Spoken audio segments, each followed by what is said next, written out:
ಅದೇ ನಿಜವಾಗಿದ್ರೆ ನನ್ನದೊಂದು ಭಿನ್ನವೇ ಏನು ಅಂತ ಹೇಳಿದ್ರೆ, ನೀವು 14 ವರ್ಷ ಕಾಡಿಗೆ ಹೋಗ್ತಾರೆ ಅಂತ ಹೇಳಿ ಆದರೆ ನಿಮ್ಮನ್ನು ನೆರಳಿನಂತೆ ಹಿಂಬಾಲಿಸಿದಂತಹ ನಾನು ನಿಮ್ಮ ಜೊತೆಗೆ ಬರ್ತೇನೆ. ನನಗೆ ನಿಮ್ಮ ಸೇವೆಯನ್ನೇ ನಾನು ನನ್ನ ಉದ್ಯೋಗ ಮಾಡಲು ಬೇರೆ ಅನ್ಯತಾ ಉದ್ಯೋಗಗಳಿದೆ. ಆದ್ದರಿಂದ ನಾನು ಉದ್ಯೋಗದಲ್ಲಿ ಉದ್ಯುಕ್ತನಾಗಬೇಕು ಅಂತ ಹೇಳಿ ನಾನು ನಿಮ್ಮ ಜೊತೆಗೆ ಬರಬೇಕು. ನೀವು ಹೇಗೆ ನಾನು ಉಳ್ಕೊಂಡಿದ್ದೀರೋ ಅದನ್ನೇ ನಾನು ಕೂಡ ಬರೆಸಬೇಕು. ನಿಮ್ಮ ನೆರಳಿನಾಗಿ ನಿಮ್ಮನ್ನು ನಾನು ಹಿಂಬಾಲಿಸಬೇಕು. ಇದು ಯಾವ ಬೇಡ ಅಂತ ಹೇಳಿದ್ರೆ ನನಗೆ ಯಾವುದು ಅನುಗ್ರಹವನ್ನು ನಾನು ಕಳಿಸಿ ನಾನು ನಿಮ್ಮ ಜೊತೆಗೆ ಬರ್ತೇನೆ ಅಂತ ಹೇಳಿ. ಕೌಶಲ್ಯಾದೇವಿಗೆ ಬಹಳಷ್ಟು ದುಃಖ ಬಂತು, ಸುಮಿತ್ರೆಗೂ ಕೂಡ ಬಹಳಷ್ಟು ದುಃಖ ಬಂತು. ರಾಮನಂತ ಹೇಳ್ತಾರೆ, ನೀವು ಹೋಗೋದು ಬೇಡ, ಆ ಹುಚ್ಚುಮಗಳು ಹೇಳಿದಂತ ಮಾತನ್ನು ನೀವು ಅಂಗೀಕರಿಸಬೇಕಾಗಿಲ್ಲ. ಕೇಳ್ತಾರೆ, ಮಲತಾಯಿ ಹೇಳಿತು ಅಂತ ಹೇಳಿ ಅಲ್ಲ, ದಶರಥನ ಆಜ್ಞೆಯಿಂದ ನಾನು ಕೊಟ್ಟಿದ್ದೇನೆ, ನಿರತ ಅರ್ತಿ ಕೊಟ್ಟಿದ್ದೇನೆ, ನಿಖರ ಆಜ್ಞೆಯನ್ನು ಮೀರುವವನಲ್ಲ ನಾನು. ನೀವೆಲ್ಲ ಧರ್ಮಶಾಸ್ತ್ರ ಹೇಳಿದವರು, ನೀವೆಲ್ಲ ಶ್ರುತಿ ವಿಚಾರಗಳು. ಆದ್ರಿಂದ ಯಾರೇ ನೀವು ಮತ್ತೆ ಯಾರು ಹೇಳಿದ್ರು ಕೂಡ ನಾನು ಅದನ್ನು ಅಂಗೀಕರಿಸುವ ಹೋಗುವ. ಕೌಶಲ್ಯ ಹೇಳಿದ್ರು, ತಮ್ಮ ಲಕ್ಷ್ಮಣನಿಗೆ ಅಲ್ಲವ, ನಿನ್ನ ಜೊತೆ ಕಲಿಸಲಿಕ್ಕೆ ನನ್ನ ಅಭ್ಯಂತರ ಅಲ್ಲ, ಆದರೆ ಭಾವ ಕೋಪಿ ಸಿಟ್ಟಿನ ಸ್ವಭಾವದ ಏನಾದ್ರೂ ಹೆಚ್ಚು ಕಡಿಮೆ ಮಾತ್ರ ನೀನು ಸಹಿಸಿಕೊಳ್ಳುವುದು. ಬೇರೆ ಯಾರು ನಾನುಡಿಗೆಯನ್ನು ಕೊಡಲಿಕ್ಕೆ ಬರಲಿಲ್ಲ. ರಾಮನಿಗೆ ಕೈಗೆ ನಾನುಡಿಗೆಯನ್ನು ಕೊಟ್ಟು ಇದನ್ನು ಧರಿಸಿಕೋ, ನಿನಗೆ ಕಾನನವೇ ರಾಜ್ಯ, ನಿನಗೆ ಅದನ್ನು ಆಡುವುದಿಲ್ಲ. ಹಾಗಿದ್ರೆ ಕೈಗೆ ಕೊಟ್ಟಂತಹ ನಾನುಡಿ ರಾಮ ಹೇಗೆ ಸ್ವೀಕರಿಸಿದ್ದಾನೋ ನಾನು ಸ್ವೀಕರಿಸುವುದಕ್ಕೆ ನನಗೆ ಅಪ್ಪಣೆ ಕೊಡಿ ಅಂತ ಹೇಳಿ ರಾಮನಲ್ಲಿ ಕೇಳಿದ್ದಾನೆ. ಅದೇ ಕಾಲಕ್ಕೆ ಸೀತೆ ಕಣ್ಣೀರು ಹಾಕುತ್ತಾ ರಾಮನ ಬಳಿಗೆ ಬಂದಿದ್ದಾಳೆ. ನಾನು ನಿಮ್ಮ ಜೊತೆಗೆ ಬರ್ತೇನೆ ಕಾಡಿಗೆ. ನಿಮ್ಮ ಸೇವೆಗೆ ಪತಿಯ ಸೇವೆಯನ್ನ ಸತಿಯಾದವರು ಮಾಡಬೇಕಾಗುತ್ತದೆ. ಎಲ್ಲಿ ಪತಿ ಇದ್ದಾನೋ ಅಲ್ಲಿ ಸತಿ ಇರಬೇಕು. ಬ್ರಹ್ಮಚಾರಿಯಾಗಿದ್ರೆ ಯಾರು ವಿಭಾಗಕರಿಲ್ಲ, ಸನ್ಯಾಸವಾದರೂ ಯಾರು ವಿಭಾಗಕರಿಲ್ಲ. ಅವರಂತೆ ಅವರು ಹೋದಂತೆ ನಡೆದಂತೆ ದಾರಿ. ಸಂಸಾರ ಅಂತ ಹೇಳಿದ್ರೆ ಪತಿ ಇದ್ದಾಳೆ ಅಂತ ಹೇಳಿದ್ರೆ ಅಲ್ಲಿ ಜೀವ ಮಾತ್ರ ಎರಡಾದ್ರೂ ಕೂಡ ಅಲ್ಲಿ ಮನಸ್ಸು ಮಾಡಿಕೊಂಡು. ಆದ್ದರಿಂದ ಸಪ್ತಪದಿ ಮುಗಿದು ಬಂದಂತಹ ಸ್ತ್ರೀ ಹೇಳಿದ ಮಾತನ್ನ ಬೇರೆ ಪ್ರತಿ ಮಾತನಾಡುವಾಗ ಸೀತೆ ಹೇಳ್ತಾಳೆ,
ಗಂಡನಾದವನಿಗೆ ಹೆಂಡತಿಯ ಮನೆಯವರಿಗೆ ನಾನು ಹೇಳ್ತಾ ನಾನು ಗಂಡು ಹುಡುಗಿಗೆ ಏನಾದರೂ ಮಾಡಿದ್ರೆ ಹೆಚ್ಚು ಕಡಿಮೆ ಆದ್ರೆ ಅವಳ ಅಪ್ಪನ ಕಡೆಯವರು ಬಂದಾರ, ಅಮ್ಮನ ಕಡೆಯವರು ಬಂದಾರ ವಿಚಾರಿಸಲಿಕ್ಕೆ. ಆದ್ದರಿಂದ ಹೆಂಗಸರ ಮಾತಾಡೋದು ಜಾಗ್ರತೆ ಮಾಡೋದು. ಅವರ ಕಡೆಯವರು ಬಂದು ಮತ್ತೆ ಜೋರು ಮಾಡಿದ್ರೆ ಇವಾಗ ಕೇಳ್ಬೋದು. ರಾಮನೇ ಹೇಳಿದ್ದಾನೆ ನೋಡಿ, ಕುಮಾರ ವಾಲ್ಮೀಕಿ ಲೊಗಟಾಗಿ ಬಂದಿದ್ದಾನೆ ಅಂತ ಹೇಳಿದ್ರೆ ನಾಳೆ ನೀವು ತಂದೆ ಮನೆಯವರೆಲ್ಲ ನನ್ನನ್ನು ದೂರಿಯಾರು, ನನ್ನನ್ನು ತೆಗೆಯಾರು, ಹೋಗುವಾಗ ಹೆಂಡತಿಯನ್ನು ಕಟ್ಟಿಕೊಂಡು ಕಾಡಿಗೆ ಹೋಗಿದ್ದಾನೆ ಅಂತ ಹೇಳಿಯಾರು. ಆ ಅಪವಾದ ನನಗೆ ಬೇಡ, ನೀನು ಇಲ್ಲೇ ಇದ್ದು ಸಾಕು, ಕೌಶಲ್ಯ ಸೇವೆ ಮಾಡಿಕೊಂಡು ಇಲ್ಲಿ ಅಂತ ಹೇಳಿ ಸಮಾಧಾನ. 3 ಮಂದಿ ಮಾತೆಯ ಸೇವೆಯನ್ನು ಮಾಡುವುದು ಅದು ನನ್ನ ಸೇವೆಗೆ ಸಮ ಆಗ್ತದೆ. ಅದರಿಂದ ನೀನು ಮಾಡಿಕೊಳ್ಳುವಂತಹ ಅವಶ್ಯಕತೆ ಇಲ್ಲ. ಜನಕ ಮಹಾರಾಜನ ಮಾತ್ರ ಅಲ್ಲ, ಆ ಊರಿನ ಜನ ಎಲ್ಲ ಬೈದಾರ. ಆ ಊರಿನವರೆಲ್ಲರ ನಿಷ್ಠುರಕ್ಕೆ ದಾರಿ ಆಗುವುದು ಬೇಡ, ನೀನು ಇಲ್ಲೇ ಇದ್ದು ಬಿಡು ಅಂತ ಹೇಳಿದ್ರೆ ಸೀತೆ ಹೇಳ್ತಾರೆ,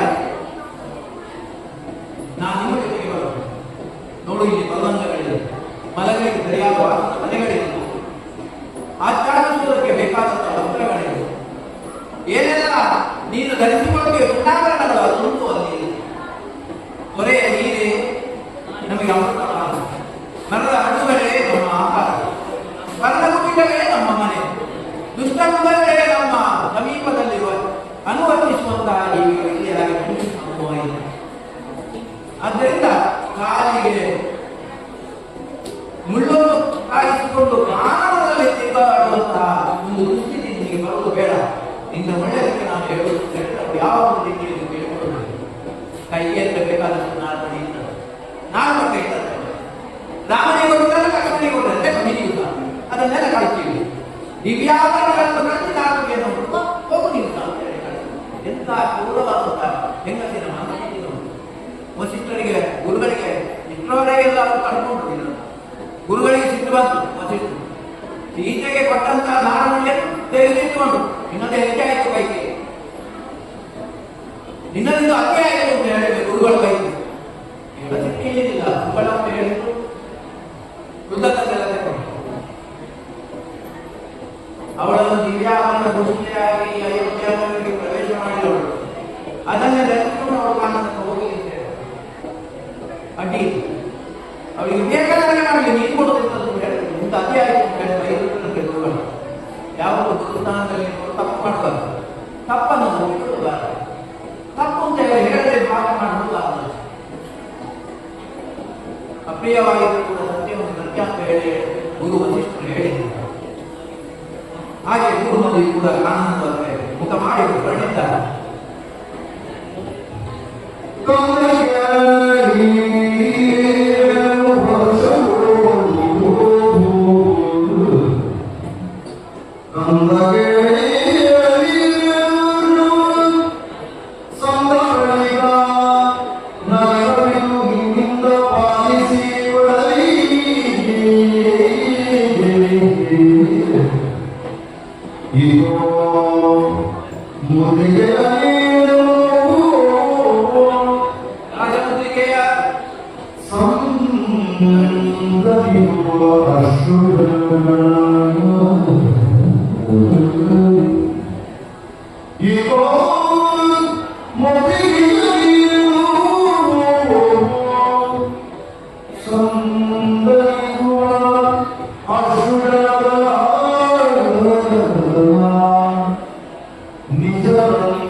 ಆದರೆ 14 ವರ್ಷ ಕಳೆದು ಪುನಃ ಅಯೋಧ್ಯೆಗೆ ಬಾರೆನ್ನುವಂತ ಒಂದು ಮಾತನ್ನು ಹೇಳಿದರು. ನಡುಗುವ ಕೈಗಳಿಂದ ಉಂಗುರವನ್ನು ಕೊಟ್ಟಿದ್ದಾನೆ. ರಾಜಮಂತ್ರಿಗೆ ಉಂಗುರವನ್ನ ರಾಮನಿಗೆ ತೊಡಿಸಿ ಹೇಳಿದ, 14 ವರ್ಷಗಳನ್ನು ಹೋದಾಗ ನೀನು ರಾಜ್ಯಭಾರವನ್ನು ಸ್ವೀಕರಿಸಬೇಕು. ಇದು ನನ್ನ ಆಜ್ಞೆ, ತೆಗೆದುಕೋ ರಾಜಮಂತ್ರಿಗೆ ಅಂತ ಹೇಳಿ. ರಾಜನಾಥವನಿಗೆ ಪಟ್ಟಾಭಿಷೇಕದಲ್ಲಿ ಇರತಕ್ಕಂತಹ ವ್ಯಕ್ತಿಗೆ ತೋರಿಸಬೇಕಾದಂತಹ ಈ ರೀತಿಯ ತೋರಿಸಲಿಲ್ಲ. ಉಂಗುರವನ್ನು ಕೊಟ್ಟು ಸುಮಂತ್ರನನ್ನು ಬಳಿಗೆ ಹೇಳಿದ್ದಾನೆ.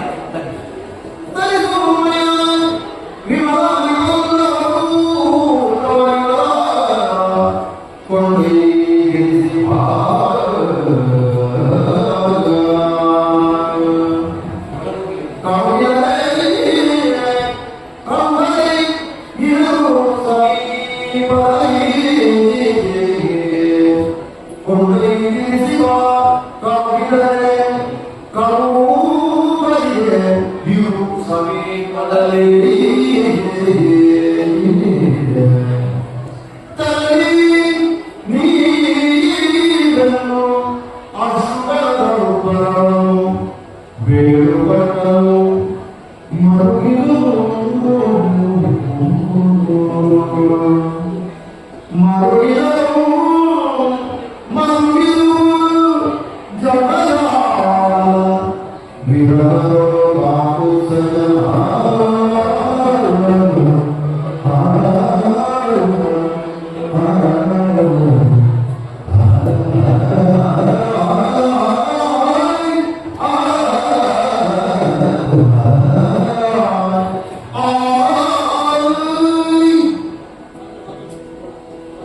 ಸುಮಂತ್ರನ ನಾನು ಹೇಳಿದ್ದಾನೆ, ವಜ್ರ ವೈಡೂರ್ಯವೆಂದ ಅಲಂಕೃತವಾದಂತಹ ನನ್ನ ರಥವನ್ನು ತರಿಸಿ, ಆ ರಥದಲ್ಲಿ ರಾಮ ಲಕ್ಷ್ಮಣ ಸೀತೆಯನ್ನ ಕೂರಿಸಿಕೊಂಡು ನೀನು ವನಾಂತರಕ್ಕೆ ಪ್ರಯಾಣ ಮಾಡಬೇಕು. ಸುಮಂತ್ರನಿಗೆ ಹೇಳ್ತಾನೆ, ನನ್ನ ರಥವನ್ನೇ ಎತ್ಕೊಂಡು ಬಾ, ಅದರಲ್ಲೇ ಅವನನ್ನು ಕೂತುಕೊಳಿಸಿ ವನಾಂತರದಲ್ಲಿ ಬಿಟ್ಟು ಬರಬೇಕು ಅಂತ ನಾನು ಹೇಳುವುದಿಲ್ಲ. ರಾಮ ಕಳುಹಿದರೆ ನೀನು ಬಾ, ಕಳುಹದಿದ್ದರೆ ನೋಡಿ ಪ್ರಧಾನ ಸುಮಂತ್ರ. ದಶರಥ ಹೇಳಿದ್ದೇನು ಅಂತ ಹೇಳಿದ್ರೆ, ಅವ ಮೊದಲಿಗೆ ಹೇಳ್ತಾನೆ ಆಸೆ ಬೀಸುದು ಮನಿದ ರಾಜ್ಯದ ಅಭಿಲಾಷ ನಮ್ಮಲ್ಲಿ ಇಲ್ಲ, ರಾಮನಿಗೆ ಪಟ್ಟಾಭಿಷೇಕ ಮಾಡ್ತಾನೆ. ಈಗ ಆ ಪಟ್ಟಾಭಿಷೇಕದ ಆಸೆಯು ಹೊರಟೋಯ್ತು ಅವರಿಗೆ, ಆದ್ರಿಂದ ಸಂಪೂರ್ಣ ಇಹದಲ್ಲಿ ಇರತಕ್ಕಂಥ ಮೋಹ ಅವನಿಗೆ.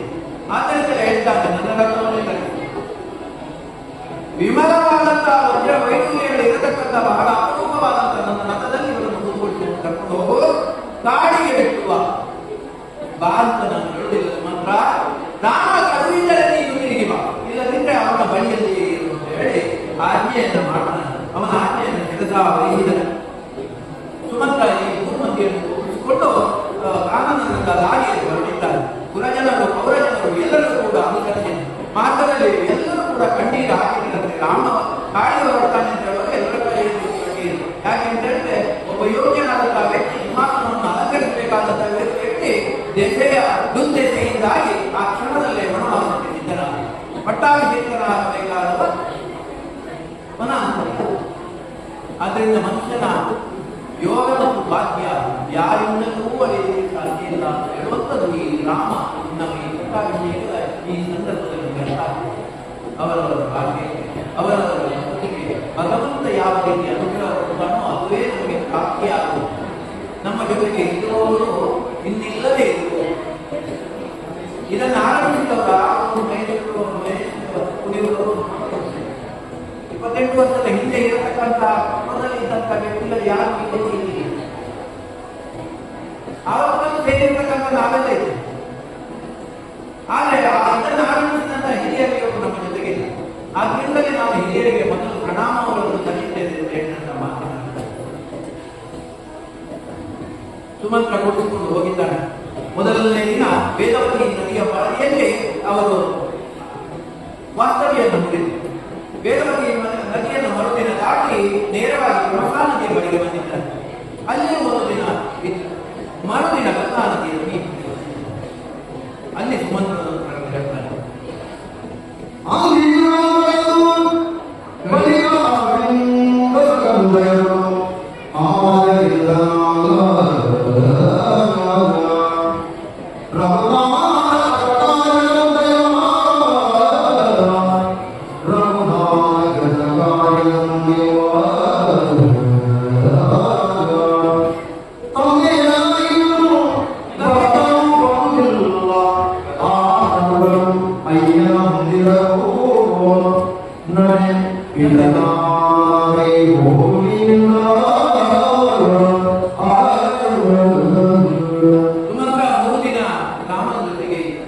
ಗಂಗಾ ನದಿಯ ಸಮೀಪದಲ್ಲಿ ಒಂದು ಬೀಡಿರತಕ್ಕಂಥ ಎಲ್ಲ ಪರಿಜನರನ್ನು ಉದ್ದೇಶಿಸಿ ಹೇಳಿದ್ದಾನೆ, ನೀವೆಲ್ಲ ಬರಬೇಕು.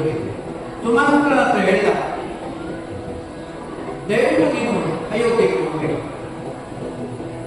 ನನ್ನನ್ನು ಇಲ್ಲೇ ಬಿಟ್ಟು ನಮ್ಮನ್ನು ನೀನು ಅಯೋಧ್ಯೆಗೆ ಹಿಂದಿರು. ತಂದೆ ಏನಾಗಿರು, ತಂದೆ ದುಃಖವನ್ನು ಪರಿಹರಿಸುವುದಕ್ಕೆ ನೀನೇ ಆಗಬೇಕಿತ್ತು. ಯಾಕೆಂತ ಹೇಳಿದ್ರೆ ಅಲ್ಲಿ ಮಕ್ಕಳು ಯಾರು ಭರತ ಶತ್ರುಗಳು ಏಕೆ ರಾಜನಾಗಿದ್ದಾರೆ.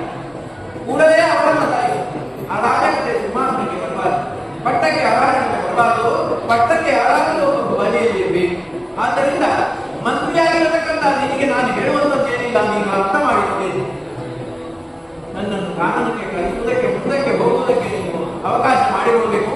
ಉದಯನರು ಪೌರಜನರು ಇಲ್ಲಿಂದಲೇ ಹಿಂದಿರುಗಿ ಎಲ್ಲರನ್ನು ಕರೆದುಕೊಂಡು ನೀನು ಅಯೋಗ್ಯಕ್ಕೆ ಹೋಗು, ತಂದೆಯನ್ನು ಸಮಾಧಾನಪಡಿಸು, ತಾಯಿಗೆ ಧೈರ್ಯಗಳನ್ನು ಹೇಳು, ಭರತನನ್ನು ಕರೆಯಿಸು, ಅವನಿಗೆ ಪಟ್ಟಾಭಿಷೇಕವನ್ನು ಮಾಡು, ಆ ರಾಜ್ಯದಲ್ಲಿ ಸೃಷ್ಟಿಯಾಗಬಾರದು, ನೀನು 2 ಗಂಟಲು ಜಾಸ್ತಿ ಆಯಿತು, ಅದರಿಂದ ನೀನು ಹೋಗಬೇಕು ಅಂತ ಹೇಳಿ ಅವನಲ್ಲಿ ಕೈ ಮುಗಿದು ಪ್ರಾರ್ಥಿಸಿದ. ಒಲ್ಲದ ಮನಸ್ಸಿನಿಂದ ಸುಮಂತ್ರ ಎಲ್ಲರನ್ನ ಸೇರಿಸಿಕೊಂಡು ಪುನಃ ಅಯೋಧ್ಯೆಗೆ ಹೊರಟಿದ್ದಾನೆ. ಅದೇ ಕಾಲಕ್ಕೆ ಗಂಗಾ ನದಿಯನ್ನು ದಾಟಬೇಕಲ್ಲ, ಗುಹನು ಬಂದಿದ್ದಾನೆ.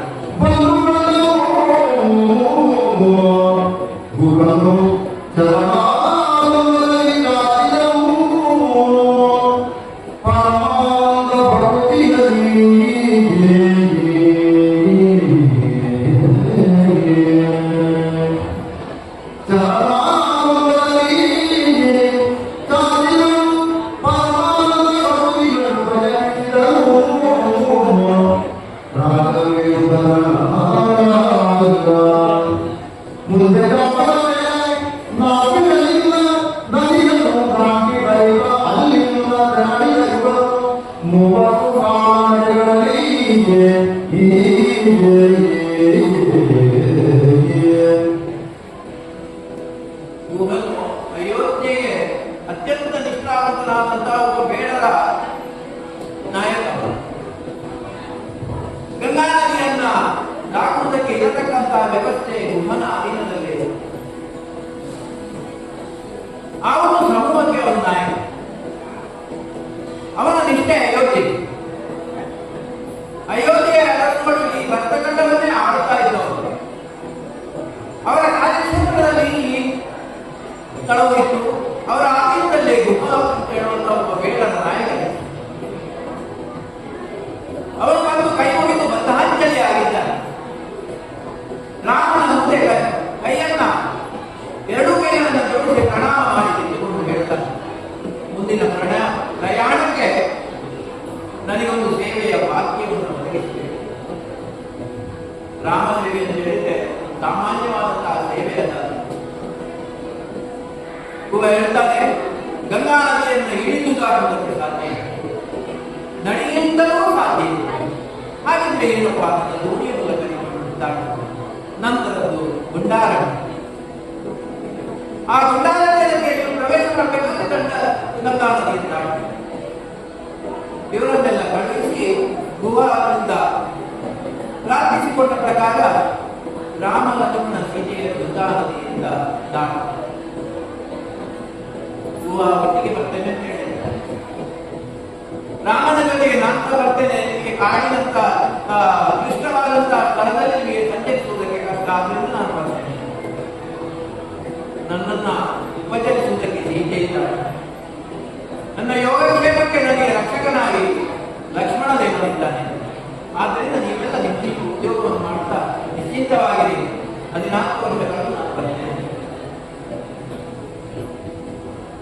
ಹಾಗೆ ಗಂಗಾ ನದಿಯನ್ನು ದಾಟಿ ಮತ್ತೆ ಪ್ರಯಾಣ ಮುಂದುವರಿಸಿದ್ದಾರೆ. ಸೀತೆ ನಡಿಲಿಕ್ಕೆ ನಡೆದು ಅಭ್ಯಾಸ ಇಲ್ಲದವರಿಗೆ ನಡಿಲಿಕ್ಕೆ ಹೇಳಿದ್ರೆ ಕಷ್ಟ. ಅಡಿಗಡಿಗೆ ಬತ್ತರಿಸಿ ಬರುವಂತಹ ದುಃಖವನ್ನ ಮುಖದಲ್ಲಿ ತೋರಿಸದೇ ಇರತಕ್ಕಂತಹ ಒಂದು ದೃಢತೆ ಒಳಗೆ ಮುಳ್ಳುಗಳೆಲ್ಲ ಕಾಲಿಗೆ ಚುಚ್ಚಿ ರಕ್ತವನ್ನು ಕೂಡ ಸಹಿಸಿಕೊಂಡು ಆ ಗಾಯಗಳನ್ನು ಏನ್ ಮಾಡೋದು ನಿಂತ್ಕೊಳ್ಬೇಕಂತೆ. ಅಡಿಗೆ ಹಿಂಗೆ ನೋಡುವಂತೆ ನಾವು ಇವಳೆ ಯಾವುದು ಗಂಡಸರೆಲ್ಲ ಬೇಗವಾಗಿ ನಡೀತಾರೆ, ಹೆಂಗಸರು ನಿಧಾನವಾಗಿ. ನಿನಗೆ ಇಷ್ಟವ ಹೋಗುತ್ತೇನೆ, ನಮ್ಮ ಮೇಲೆ ಹೋಗಬಾರದು ಅಂತೆಲ್ಲ ಹೇಳ್ತಾರೆ. ನಮ್ಮ ಅನುಭವಕ್ಕೆಲ್ಲ ಬಂದಿರು. ಹಾಗೆ ಇವಳ ನಿಧಾನವಾದಂತಹ ಹೆಜ್ಜೆಯನ್ನು ಅನುಸರಿಸಿಕೊಂಡು ಲಕ್ಷ್ಮಣ ಮತ್ತು ರಾಮ ಕಾರಣದಲ್ಲಿ ಹೋಗಿದ್ದಾರೆ. ಅಯೋಧ್ಯೆಗೆ ಬಂದಂತಹ ಮಂತ್ರ, ಅಯೋಧ್ಯೆಗೆ ಬಂದಂತಹ ಮಂತ್ರದಂತ ದಶರಥಗೆ ಎಲ್ಲಿ ಬಿಡುತ್ತಾರೆ. ಕಾಯಿಲೆ ಬಂದಿಯ ಬೆಂಕಿಯಲ್ಲ ದುಃಖದಲ್ಲಿ ನನ್ನ ಮಕ್ಕಳನ್ನು ಕಾಡಿಗೆ ಬಿಟ್ಟು ಬಂದಿಯ ಏನ್ ಹೇಳಿದ್ದಾರೆ. ಮಂತ್ರ ಹೇಳಿದ್ರೆ ಸೇವೆ ಮಾಡಿರ್ಬೇಕು ಅಂತ ಹೇಳ್ತಾರೆ. ಭರತನಿಗೆ ಹೇಳಿ ಹೇಳ್ತಾರೆ, ರಾಜ್ಯಕ್ಕೆ ಆಡಳಿತ ಉಂಟಾಗಬಾರದು ಅಂತ ಹೇಳ್ತಾರೆ.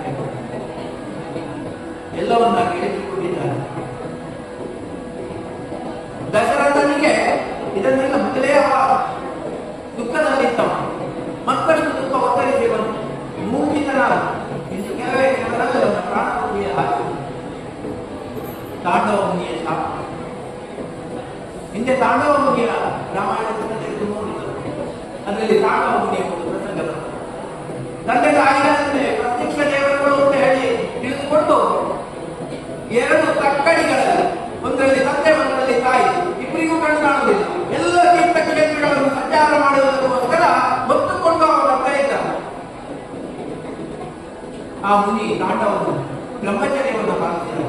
ಹೊತ್ತುಕೊಂಡು ಬರುವಂತಹ ಸಂದರ್ಭದಲ್ಲಿ ಮಧ್ಯರಾತ್ರಿಯ ಒಂದು ಕಾನೂನುಗಳಾಗಿ ಈ ಪ್ರಾಣಿಗಳೆಲ್ಲರೂ ಕಣ್ಣು ಕಾಣುವಂತಹ ತಂದೆ ತಾಯಿಗಳಿಗೆ ತೊಂದರೆ ಆಗಬಾರದು ಅಂತ ಹೇಳಿ ಮರದಲ್ಲಿ ತಕ್ಕಡಿಯನ್ನು ಎತ್ತರದಲ್ಲಿ ಈ ತಕ್ಕಡಿಯಲ್ಲಿ ಒಬ್ಬರಲ್ಲಿ ತಾಯಿಗಳ ತಂದೆ ಇದ್ದಾರೆ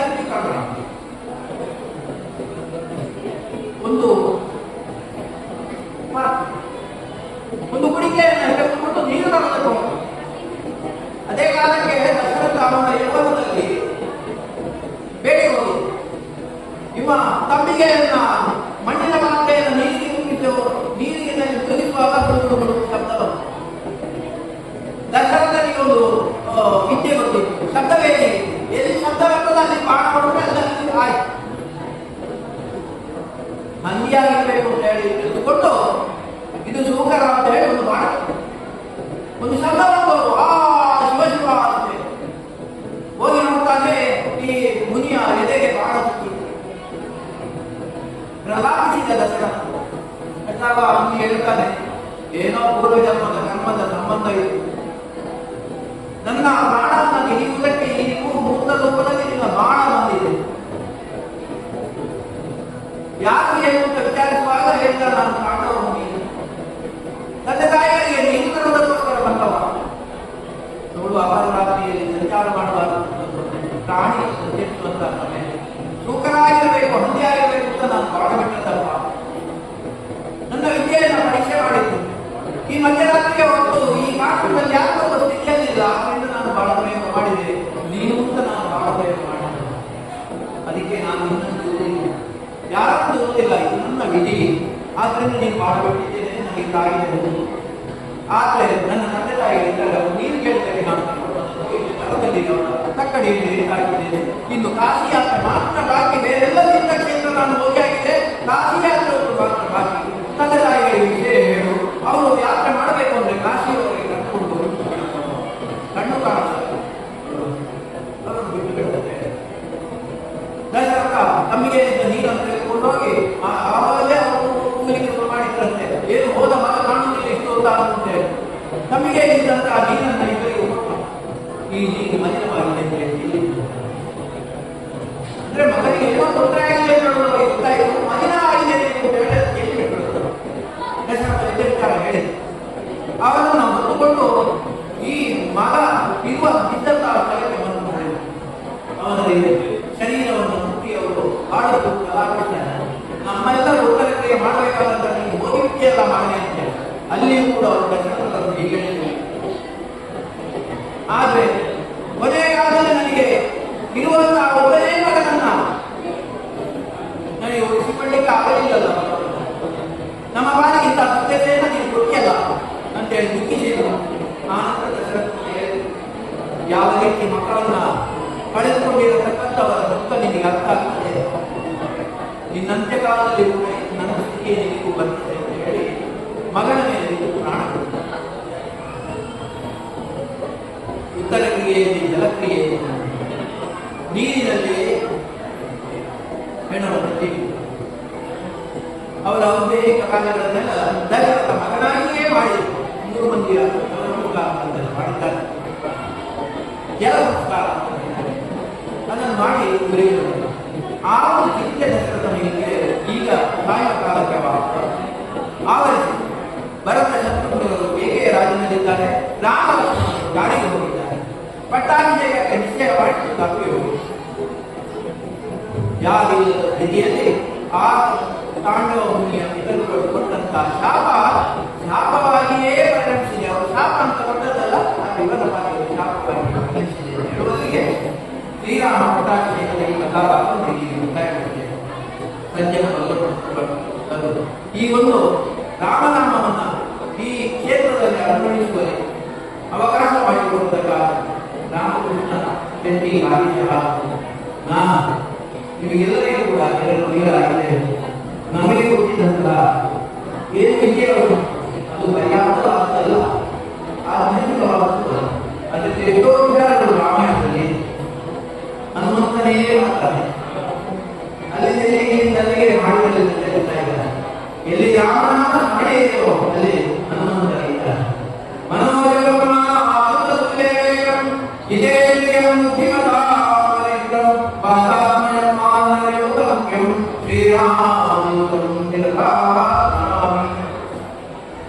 ಕಾಯ ವಾಚ ಮನಸ್ಸ ಇನ್ನವರಲ್ಲಿ ಇರತಕ್ಕಂಥದ್ದನ್ನ ತಿಳಿದು ಮುಖವನ್ನ ನೋಡಿ ಹೇಳಿತು ಅದು ಕೈಸುವ ಅದು ಸಾಕ್ಷಾತ್ ಮುಖ್ಯತೆಗಳಿಂದಲೇ ವಿಜಯ ಅಂಜನ ಅಂತ ದೇವತಾತ್ಮಕವಾಗಿರತಕ್ಕಂಥ ರಾಮನ ಗಂಡ ಹನುಮಂತ ಅಂತ ಹೇಳಬಹುದು. ಆದ್ದರಿಂದ ರಾಮಾಯಣದ ಎಲ್ಲಿ ರಾಮನ ಕಥೆ ಆರಂಭವಾಗುವುದಲ್ಲೆಲ್ಲ ಹನುಮಂತ ನಾವು ಭಕ್ತಿಯಿಂದ ಜ್ಞಾನಿಸಬೇಕು ಅಂತ ಹೇಳಿಕೊಂಡು ಅವಕಾಶ ಕೊಟ್ಟದಕ್ಕೋಸ್ಕರ ಮಹಾಚರಣೆ ರಾಮಾಯಣ ಮಹಾಚರಣೆ ಎಲ್ಲ ಭಗವಂತ ಬಂಧುಗಳಿಗೆ ಸಪ್ರೇಮ ವಂದನೆಗಳನ್ನು ಸಲ್ಲಿಸಿಕೊಂಡೆವು. ಹಾಗೆಯೇ ನಾಳೆಯ ದಿನದಿಂದ ಕಳಕೊಂಡಲ್ಲಿ 7 ದಿನದ ರಾಮಾಯಣ ವಾಚನಗಳನ್ನು ಹೇಳಿದೆ. ನಮ್ಮ ಊರಿನ ಅನೇಕ ಹೆಚ್ಚಿನವರ ನಮ್ಮ ವಿದ್ಯಾರ್ಥಿಗಳು ಅದರಲ್ಲಿ ಪೂಜ್ಯಂತ ನಾರಾಯಣವಂತ ಹಿರಿಯರು ನಮಗೆ ಮಾರ್ಗದರ್ಶನ ಕೊಡ್ತಾರೆ. ಕೃಷ್ಣಮೂರ್ತಿ ಹೋಗಿ ಇದ್ದಾರೆ, ಅವರು ಹೋಗಿದ್ದಾರೆ. ಹಾಗೆ ಇಲ್ಲಿರತಕ್ಕಂಥ ಸುಧಾ ಇದ್ದಾರೆ. ಇವರೆಲ್ಲರೂ ಕೂಡ ಕರ್ತಿದ್ದಾರೆ. ಇವರೆಲ್ಲರೂ ಕೂಡ ಒಂದು ದಿನದ ವಾಚನ ಪ್ರವಚನವನ್ನ ಕಳಕೂರಿನಲ್ಲಿ ನಡೆಸಿಕೊಡ್ತಾರೆ. ಇದು ಇಲ್ಲಿಗೆ ದೇವ ತುಂಬ ಮಂದಿ ಕ್ಷೇತ್ರದಲ್ಲಿ ತೊಡಗಿಸಿಕೊಳ್ಬೇಕು. ಈ ಆಟಗಳಲ್ಲಿ ಒಂದು ದೀಪ ಹಚ್ಚಿ ಒಂದು ರಾಮಾಯಣದ ಒಂದು ಭಾವವನ್ನು ಹೇಳಿದರೆ ನಿತ್ಯ ಮಂಗವಾಗುತ್ತದೆ, ಆ ಮನೆ ಬೆಳಗುತ್ತದೆ. ಹೇಗೆ ದೀಪ ಕತ್ತಲೆಯನ್ನು ದೂರ ಮಾಡಿ ಬೆಳಕನ್ನು ಕೊಟ್ಟು ನಮ್ಮ ಇರುವಂತಹ ಎಲ್ಲ ಪಾಪಗಳನ್ನು ದೂರ ಮಾಡುವುದಕ್ಕೆ ಶಕ್ತವಾಗುವುದು, ಅದೇ ರೀತಿ ರಾಮಾಯಣ ವಾಚನ ಪ್ರವಚನಗಳು ಕೂಡ ಏನೋ ನಿಮಗೆ ಗೊತ್ತಿಲ್ಲದೆ ಓದಲಿಕ್ಕೆ ಬರದೇ ಇದ್ದರೆ ಏನಿಲ್ಲ. ರಾಮಾಯ ರಾಮಭದ್ರಾಯ ರಾಮಚಂದ್ರಾಯ ಜಯತೆ ಕರುಣಾಯ ನಾರಾಯ ಗೀತಾಯ ಜಯಮ ಅಂತ ಹೇಳಿ ಅದ್ಭುತದಿಂದ ಶ್ರೀರಾಮ ಜಯ ರಾಮ ಜಯ ಜಯ ರಾಮ ರಾಮ ಮಂತ್ರವ ಜಪಿಸು. ಆ ಮಂತ್ರ ಈ ಮಂತ್ರ ಜಪಿಸಿ ನೀ ಗೆಲ್ಲಬೇಡ. ಸೋಮದೇವರು ಬಾಬೆ ಹೇಳಿದ ಮಂತ್ರ ರಾಮ ಮಂತ್ರವ ಜಪಿಸು. ಶ್ರೇಷ್ಠವಾದ ಮಂತ್ರ ರಾಮ ಮಂತ್ರ ಅಂತ ಹೇಳಿ ನಾನು ಪ್ರಾರಂಭದಲ್ಲಿ ಹೇಳಿದ್ದೇನೆ. ಪಾರ್ವತಿ ದೇವಿಗೆ ಶಿವನಿಯ ಅನುಗ್ರಹ ರೂಪವಾಗಿ ರಾಮ ಮಂತ್ರವನ್ನು ಹೇಳಿದ್ದಾರೆ. ಶ್ರೀರಾಮ ರಾಮ ರಾಮೇತಿ ರಂಗೇ ರಾಮೇ ಮನೋರಮೆ ಸಹಸ್ರನಾಮದ ತುಲ್ಯ ರಾಮನಾಮ ಸಹಸ್ರ ಭಗವಂತನ ಜ್ಞಾನ ಮಾಡುವುದಕ್ಕಿಂತಲೂ ರಾಮ ಅಂತ ಹೇಳಿದ್ರೆ ಆ ಪೂರ್ಣ ಫಲ ಒದಗಿ ಬರ್ತದೆ ಅಂತ ಹೇಳುವಲ್ಲಿ ನಮ್ಮ ವಾಚನ ಪ್ರವಚನವನ್ನು ಸರ್ವರಿಗೂ ಸಂಬಂಧವನ್ನು ಉಂಟು ಮಾಡಿ ಅಂತ ಹೇಳಿ ಆರ್ಥಿಕರೊಂದಿಗೆ ಮಂಗಳಾಚರಣೆ ಹೋಗಬೇಕು ಅಂತ ಹೇಳಿ ಅವರಲ್ಲಿ ಹೇಳಿಕೊಡ್ತೇನೆ.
ಮುಕ್ತಿದಾಯಕ